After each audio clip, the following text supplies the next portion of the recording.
1 August रोजी आपल्या प्रशालेत लोकमान्य टिळक यांची पुण्यतिथी तसेच लोकशाहीर अण्णाभाऊ साठे यांची जयंती साजरी केली। या निमित्ताने आपण आपल्या प्रशालेत भाषण स्पर्धेचे आयोजन केले होते, परंतु काही कारणांमुळे ती स्पर्धा आपण आज घेणार आहोत। आज आपण 2 महाविभूतींचे स्मरण करण्यासाठी एकत्र आलो आहोत। स्वराज्याचा मंत्र देणारे लोकमान्य टिळक आणि आपल्या लेखणीतून समाज जागृती करणारे लोकशाहीर अण्णाभाऊ साठे यांना विनम्र अभिवादन करूया। कोणत्याही कार्यक्रमाचे सौंदर्य अध्यक्षांच्या उपस्थितीने खुलून येते, म्हणून मी माझी मैत्रीण प्राची गडकर हिला अध्यक्षांचे नाव सुचवण्यासाठी आमंत्रित करते।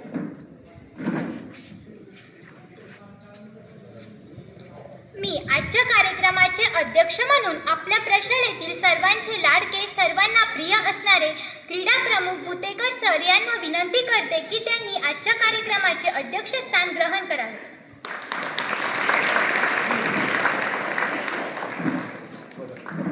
आत्ताच माझ्या मैत्रिणीने या ठिकाणी अध्यक्षांचे नाव सुचवले, त्या माझे पूर्ण अनुमोदन आहे।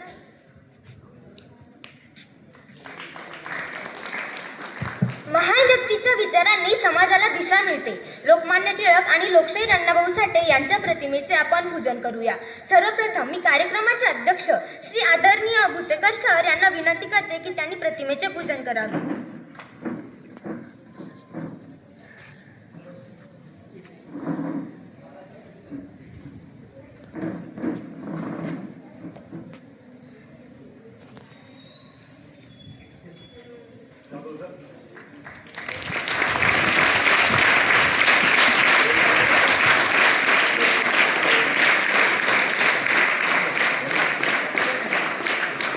शाळेचे मुख्याध्यापक श्री कुलकर्णी सर व पर्यवेक्षक ससाणे सर यांनाही विनंती करते की त्यांनी प्रतिमेचे पूजन करावे।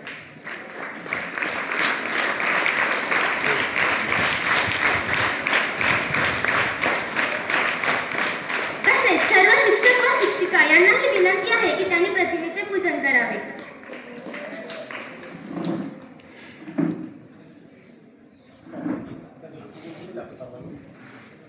आता आपण स्पर्धेकडे वळूया। वक्तृत्व स्पर्धेचे विषय आहे वर्ग 5वी ते 8वी पूर्व माध्यमिक गटासाठी लोकमान्य टिळक यांचे जीवन व कार्य, तसेच लोकशाहीर अण्णाभाऊ साठे यांचे जीवन व कार्य, आणि वर्ग 9वी ते 12वी माध्यमिक गटासाठी युवकांपुढील आव्हाने, कर्तव्य आणि जबाबदाऱ्या। या स्पर्धेचे काही नियम आहेत। नियम नंबर 1, प्रत्येक स्पर्धकास 5 मिनिटांचा वेळ, 4 मिनिटांनी वॉर्निंग बेल होईल। नियम नंबर 2, स्पर्धकाला कागद पाहून भाषण करता येणार नाही। नियम नंबर 3, परीक्षकांचा निर्णय हा अंतिम निर्णय राहील। कोणत्याही भाषण स्पर्धेचा आत्मा म्हणजे निष्पक्ष परीक्षक। आजच्या स्पर्धेचे परीक्षण करण्यासाठी लाभलेले आदरणीय परीक्षक म्हणजे Shri R.T. Ingale sir, Shri doctor A.P. Jadhav sir हे परीक्षक म्हणून आपल्या स्पर्धेला लाभलेले आहेत, तर वेळ निरीक्षक म्हणून श्री जगताप सर लाभलेले आहेत। कृपया मी परीक्षकांना विनंती करते की त्यांनी आपले स्थान ग्रहण करावे। तर चला, आपल्याला ज्याची उत्सुकता होती ती वेळ आली। आपण आता भाषण स्पर्धेला सुरुवात करूया। अगोदर पूर्व माध्यमिक गटापासून आपण सुरुवात करूया।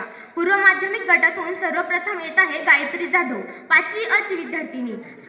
क्रांतीची मशाल पेटली, सिंहाची सिंहगर्जना गरजली। क्रांतीची मशाल पेटली, सिंहाची सिंहगर्जना गरजली। स्वातंत्र्याची नवी प्रेरणा टिळकांनी जनतेला दिली, टिळकांनी जनतेला दिली। अध्यक्ष महाशय, पूज्य गुरुजन वर्ग आणि येथे जमलेल्या माझ्या मित्रमैत्रिणी, भारताचा इतिहास ज्या नावाशिवाय अपूर्ण आहे, जे नावास घेतले तरी ऊर अभिमानाने भरून येतो, असे व्यक्तिमत्व म्हणजे बाळ गंगाधर टिळक।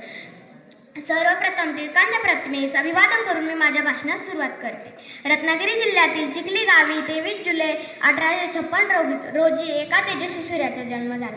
हा तेजस्वी सूर्य म्हणजे होते लोकमान्य टिळक। टिळक लहानपणापासूनच अतिशय हुशार व तल्लख बुद्धीचे होते। गणित व संस्कृत हे त्यांचे आवडीचे विषय। बाळाचे पाय पाळण्यात दिसतात या उक्तीप्रमाणे टिळक लहानपणापासूनच चमकू लागले। याच तेजाने सर्वांचे डोळे टिपून जाऊ लागले।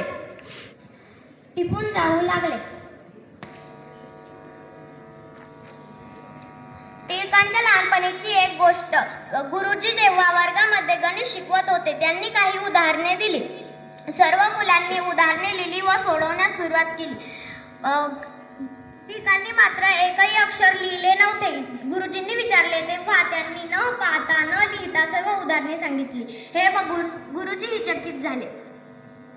गुरुजीही चकित झाले. टिळकांना लहानपणापासूनच अन्यायाविरुद्ध चीड होती.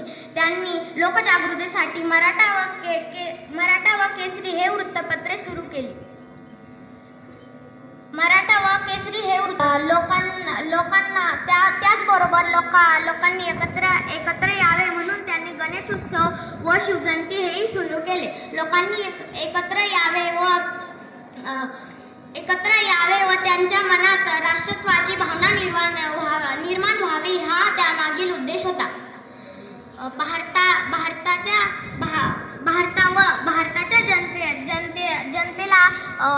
भारताच्या जनतेवर अन्याय करताना पाहता, इंग्रजांना अत्याचार करताना पाहता टिळकांनी आपले जीवन त्या ठिकाणी समर्पित केले.